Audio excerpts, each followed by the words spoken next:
Mañana la ministra vocera de Gobierno, Camila Vallejo. ¿Cómo está, ministra? Muy buenos días. Bien, ¿y tú cómo estás? Bien, gracias por acompañarnos. Vamos a hablar del 18, de lo que viene, pero la nota nos deja ahí dando vuelta la pelota. ¿Qué le pareció este enfrentamiento entre los parlamentarios del PS?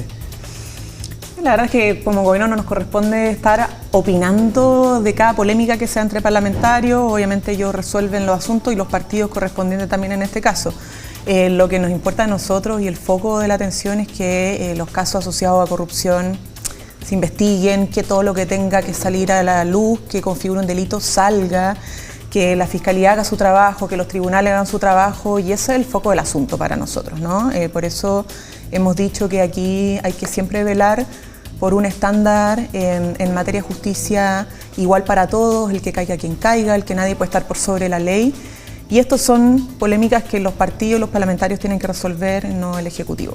Una de las noticias de esta jornada tiene que ver con la decisión del fiscal Ángel Valencia, que dictó una instrucción para que los fiscales resguarden chats privados de Luis Hermosilla tras una presunta vulneración a su vida íntima en el expediente del caso, que era algo que venía pidiendo la defensa. Ahora, no parece lo más relevante el caso, pero ¿qué le parece que finalmente sea esa la preocupación hoy del fiscal, que la vida íntima de Hermosilla? Es que nosotros respetamos aquí las decisiones que adopte tanto la Fiscalía como los tribunales, ¿no? El sistema de justicia, porque al final lo que debemos resguardar es que aquellos elementos que den paso a configurar delitos. O sea, el problema no es el chat en sí mismo, la amistad o las comunicaciones, sino que cuánto de ello puede ser usado para cometer delitos, ¿no? Y por eso la Fiscalía ha abierto tanto líneas investigativas cuando se ha enterado a través de reportaje o cuando han salido a la luz elementos en el plano mediático, ha abierto líneas investigativas nuevas porque ha detectado que esas filtraciones o esas cosas que aparecen a la luz pública pueden eventualmente constituir un delito. Y además, obviamente, resguardando lo que puedan ser los derechos y las limitaciones que la ley pone frente a estos casos de investigación, ¿no? Sí. Entonces, una cosa es la vida privada y otra cosa es cuánto de eso puede haber que pueda configurar un delito, ¿no? Entonces, ahí yo creo que las instituciones simplemente están haciendo su trabajo y tienen que seguir funcionando con la rigurosidad que la sociedad demanda, ¿no? Porque tenemos además, Álvaro, una percepción ciudadana bien crítica de nuestro sistema de justicia. O sea, tenemos una muy mala evaluación, independientemente de las opiniones que pueda tener comparativamente hablando con otros países, pero en Chile la percepción frente al sistema de justicia es de las peores en América Latina. Y eso implica que se asuma esta tarea de la justicia, de tribunales, de la Fiscalía, como también la parte legislativa que nos corresponde a nosotros con el Parlamento, de la manera más seria y responsable para que nuestra democracia no se vea debilitada por este caso, ¿no? Porque es de tanto interés público, porque justamente es un caso que no se encapsula solo en una institución, sino que toca distintas instituciones que son importantes en tanto el sistema de justicia como en la democracia misma. Y ese parece ser uno de los más graves problemas, porque ya las instituciones venían mostrando desgastes en todas las encuestas, y este caso tiene esquirlas en todos lados. Tienes que irlas en tribunales, hay un ministro de la Corte Suprema que podría ser objeto de una acusación constitucional, en la Fiscalía, ¿para qué decir? La PDI en su momento, recordemos, la PDI, salió a propósito. En el mundo político, y en el fondo, claro, todas las instituciones afectadas por el ejercicio profesional de un abogado que, de propia confesión, digamos, tenía como la ejecución de delitos como parte de su modo operandi. Pero el tema es que cómo penetra eso y cómo puede, de alguna manera, corromper a las instituciones del Estado. Por eso es un caso de alto interés público, no solo para los medios de comunicación, para la ciudadanía, sino que también para el gobierno. Y para nosotros, obviamente, lo que nos interesa frente a este tipo de investigaciones es que la institución funcione, y lo que haya que mejorar de nuestras instituciones para evitar que esto siga pasando, hay que asumirlo también desde el punto de vista legislativo, ¿no? Porque es la democracia la que tenemos que proteger y fortalecer, ¿no? No es cualquier cosa. Esto no es solo a qué sector político involucra o a qué institución en particular involucra, sino que cuánto finalmente puede afectar la convivencia democrática y la credibilidad en torno a una democracia que tenemos que proteger y no debilitar. Porque nuestros problemas sociales, las demandas que todavía persisten en la sociedad tienen que procesarse democráticamente, ¿no? Y por eso es tan importante que nuestras instituciones estén fortalecidas y cuenten con respaldo y credibilidad y confianza por parte de la institución. Entonces, ahí nosotros al menos lo que queremos es, por un lado, que las instituciones autónomas, que es Fiscalía, que es el Ministerio Público, ¿cierto?, los tribunales de justicia, sigan haciendo su trabajo, pero mientras tanto tomamos cartas en el asunto porque no todo le corresponde a ellos, sino que también cómo mejoramos las leyes para evitar que estas cosas puedan seguir pasando. Y ahí tenemos uno, por ejemplo, lo hemos dicho desde el día 1, el levantamiento del secreto bancario, sí, que es una herramienta que no es solo para los delitos tributarios, que va en el pacto fiscal, y eso ya ha ido avanzando, sino que la ley de delitos económicos, que el ministro de Hacienda anunció su urgencia para perseguir los delitos más amplios en corrupción y crimen organizado. En segundo lugar, el sistema nuevo de nombramientos de notario, que a lo mejor hoy día no está tan directamente relacionado con esto, pero es parte de los temas pendientes. Y el tercer lugar, el sistema de nombramiento en justicia, sí, no solo para los ministros de la Corte Suprema, sí, entonces el sistema de nombramiento en general, que esperamos que para octubre ya podamos presentar una propuesta después de todo el trabajo prelegislativo que se ha hecho, y también modernizar la ley sobre tráfico de influencias, ¿no? Porque hay mucho de esto también en las líneas de investigación que lleva el Ministerio Público. Así que tenemos la agenda de probidad que ha ido avanzando, que se presentó después de la Comisión Jara Quemada, que implica probidad en municipios, etcétera, pero ahora le estamos agregando estos elementos a propósito de que no basta con indignarse, con condenar los hechos o con hablar sobre estos hechos, sino que también hay que pasar a la acción con voluntad real, ¿no? Sí. De avanzar en el fortalecimiento de nuestras instituciones. Sí, ministra, viene unas fiestas patrias probablemente las más largas que recordemos en mucho tiempo. Hay gente que va a estar 10 días fuera. Y claro, por un lado está la parte buena, que es la celebración, el relajo, la unidad, ¿no?, tan necesaria en estos tiempos. Pero también hay dudas, hay inquietudes respecto a la seguridad de este 18 largo, de que los crímenes que hemos visto, digamos, a diario, y en particular la quiero llevar a los abordazos, a los portonazos que han afectado a mujeres. Hemos visto escenas bien complejas el día de ayer, una mujer con una guaguita de 2 meses, 3 meses, que más encima la golpean. Esta jornada también afectando a mujeres, como que de alguna manera se va concentrando ahí. ¿Qué se está haciendo específicamente en ese tipo de delito? Y además, la pregunta del marco general, de unas fiestas patrias súper largas, que por un lado tiene la parte de la celebración, pero por otro también el tema de la seguridad. Sí. Bueno, una cosita antes, porque antes hicimos el balance de lo que fue la temporada como de invierno más dura, y ahora estamos entrando, claro, el modo fiestas patrias y todo lo que viene hacia adelante. Bueno, el 11 de septiembre, las fiestas patrias, luego octubre, una agenda muy intensa, pero cerramos una etapa difícil en materia de campaña invierno. Ustedes recordarán que tuvimos muchas críticas, pero el balance ha sido muy positivo. O sea, se hizo un despliegue muy importante del Ministerio de Salud en las campañas de inmunización. Nosotros logramos el 84% de inoculación en población objetivo para el virus influenza y con la vacuna influenza, pero además logramos 0 muertes de menores de 1 año por virus respiratorio. Y eso es algo que evidentemente hay que celebrarlo, porque si no estaríamos lamentando más fallecimientos.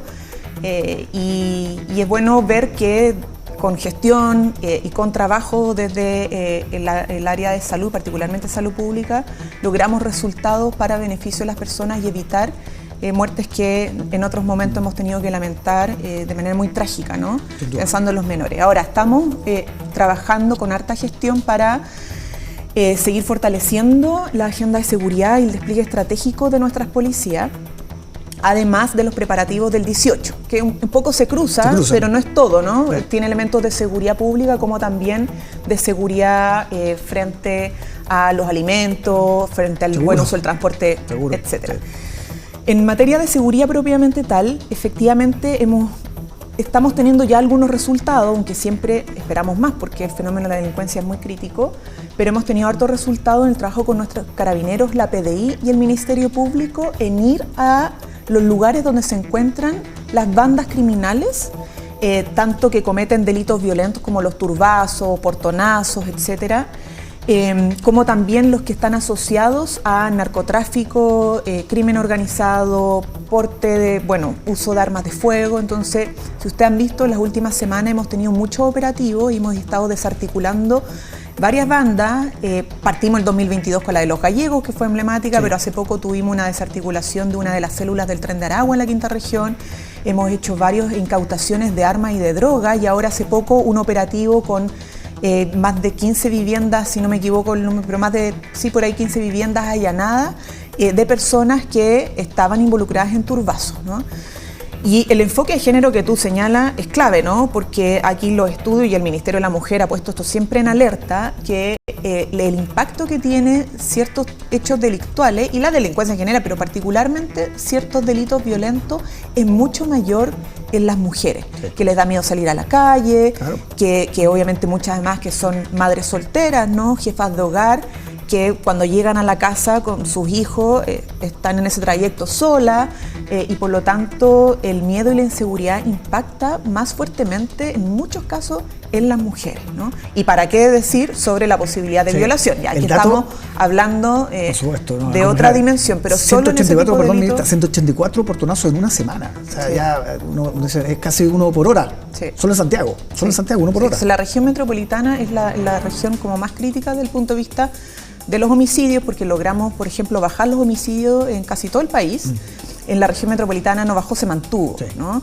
Ahora tenemos que hacer después el balance con todo lo que venga para las fiestas patrias, porque se produce una tendencia en Chile, que es que en los feriados, vacaciones, fin de semana largos, aumentan sí. Los hechos sí. De homicidios, de violencia, y por lo tanto, por lo mismo, no solo estamos en general fortaleciendo estos operativos que van a seguir ustedes presenciando durante las semanas, porque esto es un trabajo sin cesar, y queremos decirle a las personas que ven esto como una prioridad, que para nosotros también es una prioridad, y eso ha significado que sin parar se hace un trabajo con nuestra policía y el Ministerio Público para ir avanzando en desarticular y darle golpes fuertes a muchas de las bandas que están cometiendo estos delitos. Pero en segundo lugar, eso ha implicado cómo se ven las fiestas patrias, y está asociado, claro, a festejo, pero también lamentablemente a que aparecen las armas de fuego, aparecen los enfrentamientos, y por lo tanto la posibilidad de homicidios o sí. Balaceras. Ahí tenemos, 10.500 policías vamos a tener sí. Desplegados, y de ellos 3.500 en la región metropolitana en distintos puntos críticos de la región. Sí, le quería comentar que estuvimos en la mañana con el alcalde de San Bernardo, que se ha unido a varios otros, partió con Tomás Bodanovich hace varios meses, que definitivamente están muy inquietos con lo que puede ocurrir este fin de semana largo en particular, y piden más presencia militar. Él fue a hablar, yo sé que fue a La Moneda, estuvo con la ministra toda. Sí, y volvemos sobre ciertos piedras de tope, diría yo, que siguen en el Parlamento. Por ejemplo, todavía no tenemos reglas de uso de la fuerza, que es fundamental. El tema de la infraestructura crítica también podría ser una alternativa. ¿Qué pasa con esos proyectos? ¿Qué pasa con la posibilidad de tener militares resguardando, que no estén en todos lados, evidentemente, críticas, pero sí que estén en un hospital, sí que estén, por ejemplo, resguardando lugares que sean sensibles para el suministro eléctrico, o tal vez las fondas, hay que evaluarlo, no lo sé. Sí. Bueno, a ver, nosotros hemos buscado esa posibilidad desde el año pasado o más, por eso presentamos el proyecto de infraestructura crítica y el de reglas de uso de la fuerza, porque ya hemos tenido una buena experiencia dentro de todo en la macrozona norte, sí. en la zona fronteriza, porque ahí hay un despliegue que no es de estado de excepción. ¿Ya? Ojo con eso, que es distinto, es infraestructura crítica desplegada en la frontera, sí. Porque ahí el control de la operación no está en manos del jefe de defensa nacional, sino que de los organismos de seguridad pública, y los efectivos militares colaboran en esa tarea, colaboran con la PDI, colaboran con Carabineros, colaboran con el Servicio de Migración, etc. Y con esa experiencia nosotros dijimos, vamos con estos proyectos, tienen urgencia, obviamente un tema complejo, no necesariamente ideológico. Ustedes han visto que sí. Desde lado y lado hay unos pros y otros contra, sí. Pero lo más importante es que las propias Fuerzas Armadas y del Ejército han pedido subir a rango legal las reglas de uso de la fuerza, porque ellos necesitan que el Estado les diga cómo usar, dónde pueden usar y dónde no, para que después no haya problemas, y dejemos reglas claras. Es algo lógico, pero ¿por qué se da esa dispersión que dice usted, ministra? Que de ambos lados hay fuerzas en contra, ¿qué pasa ahí? O sea, yo creo que hoy día la mayoría considera que es importante, o sea, tenemos una posición mayoritaria de que considera que es importante tener una ley de infraestructura crítica para que las Fuerzas Armadas y del Ejército puedan colaborar en tareas de carabineros y de la PDI en aquellos puntos que son, valga la redundancia, críticos, ¿no? El tema es que ahí, por ejemplo, en el regla de uso de la fuerza hay miradas distintas y lo que estamos haciendo del Ejecutivo es poder lograr los acuerdos necesarios para sacar cuanto antes este proyecto. Y por eso, obviamente, nosotros estamos insistiendo. Mientras tanto, no es llegar y aplicar un estado de emergencia, por lo que te decía anteriormente. Hay que ocupar la herramienta de la manera más inteligente para que además todos sepan para qué sirve, para qué se tiene que usar, cuándo usarlo, dónde usarlo, cuál es la atribución que tiene el Ejército versus Carabineros, cuánto puede colaborar y tener resultados efectivos. Porque mientras no tengamos esto, la verdad es que nadie ha convenido de que es llegar y aplicar. Sí. O sea, las conversaciones con las instituciones especializadas al final termina diciéndose no es lo más útil ocupar estado de emergencia para resguardar finalmente la seguridad de las personas.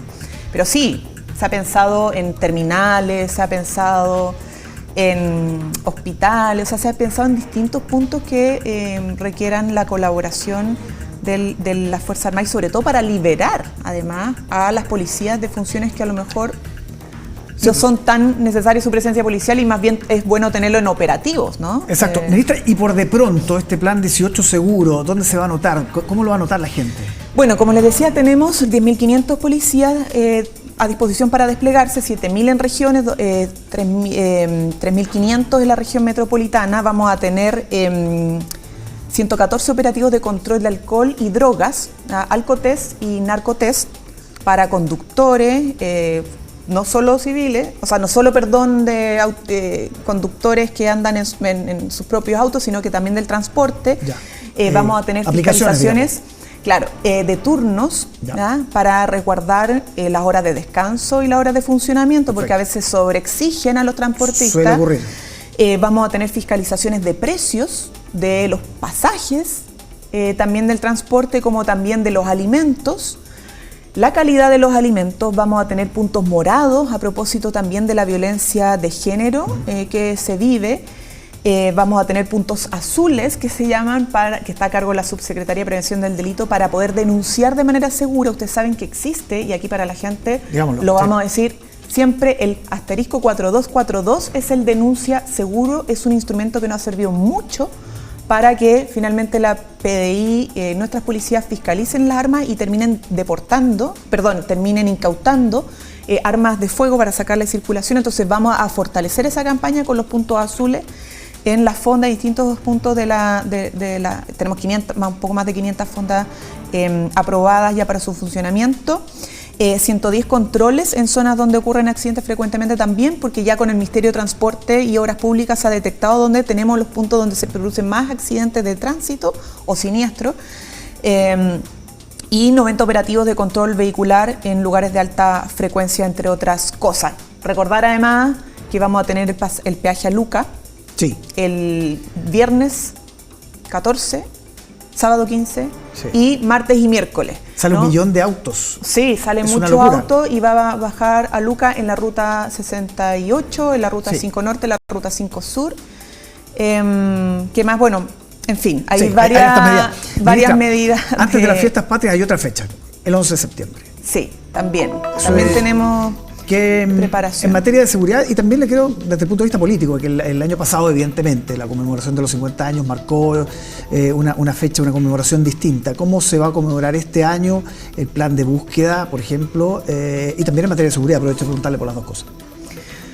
Bueno, a ver, estas son fechas muy sensibles, muy importantes, no solo por el momento mismo de la conmemoración en términos simbólicos, sino porque es cuando nosotros como país, y por amor a nuestro país, debemos reforzar el compromiso y la acción del Estado para la reparación, para la verdad y para la justicia, porque a los detenidos desaparecidos no les falta solo a las familiares o los amigos, les faltan al país entero. Entonces, tenemos ya un importante estado de avance del Plan Nacional de Búsqueda que presentamos en el 50 aniversario del golpe civil y militar en Chile, que se ha ido trabajando con las agrupaciones, que va a requerir un trabajo sostenido con las agrupaciones.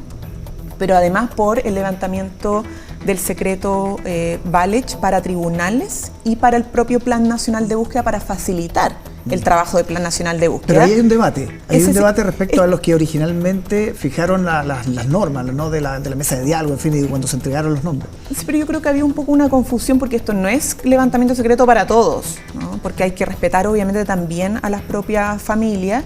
Esto es para tribunales, para que pueda avanzar el trabajo de la justicia en la investigación de los casos.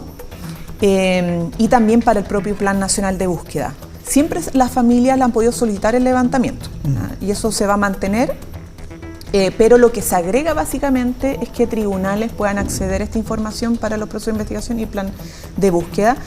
Y tenemos además, vamos a tener una plataforma única para ver los avances del Plan Nacional de Búsqueda, los sitios de memoria, etcétera, entre otras materias. Entonces, para nosotros, como gobierno, no va a ser solo importante el evento, que vamos a tener un acto, como siempre se tiene, de conmemoración el mismo 11, sino que también tenemos una agenda de trabajo que va a estar presente en todo el mes de septiembre y probablemente octubre y cuanto sea necesario para poder aprobarla y darle ya más certeza al país y a los familiares de que Chile no solo tiene un compromiso discursivo con los derechos humanos, con la reparación, la garantía de no repetición y la verdad y la justicia, sino que también lo traduce en acciones concretas.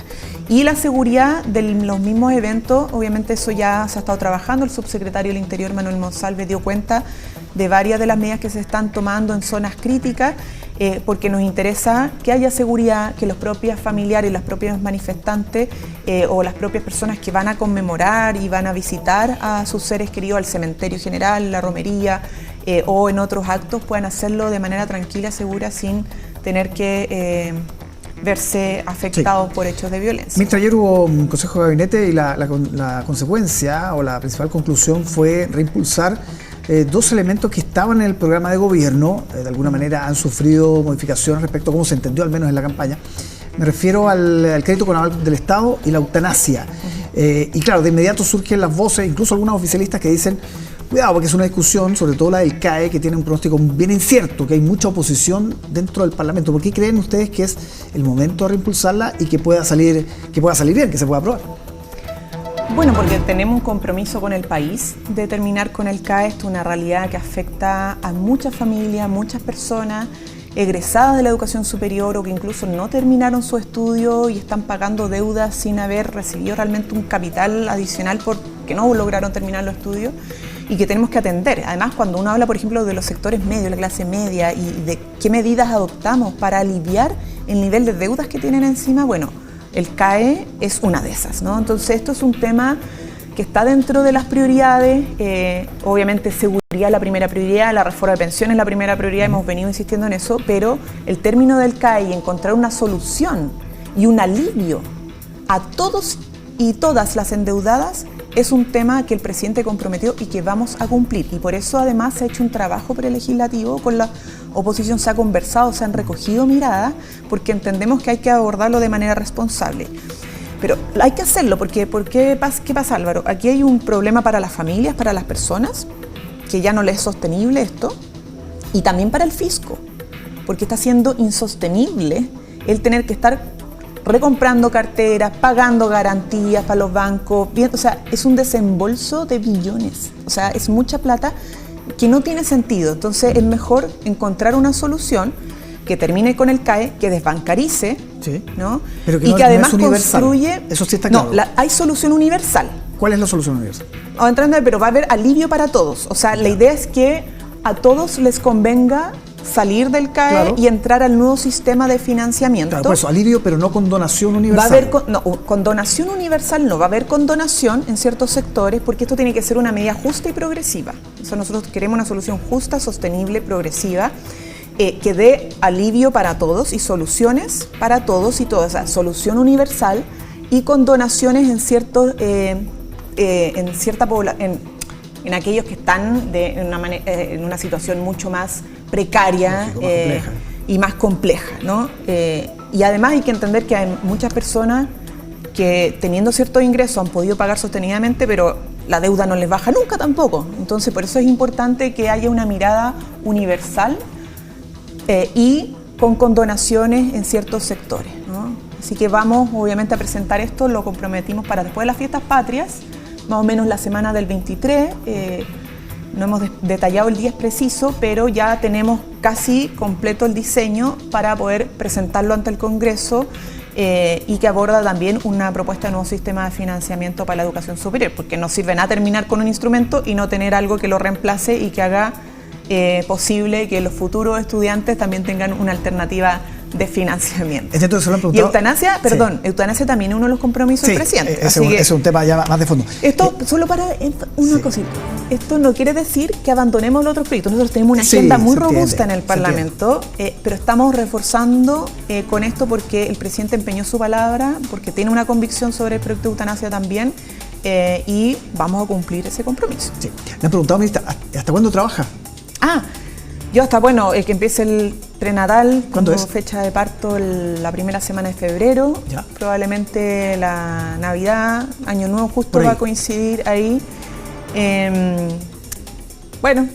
cómo se ha sentido? Estoy en la parte más feliz del embarazo. ¿Seguro? Empecé porque pasé la parte tortuosa ya, de síntomas terribles. No había tenido mi primer embarazo, pero ya bien, con energía, con ánimo, haciendo el trabajo que corresponde como el presidente ha mandatado.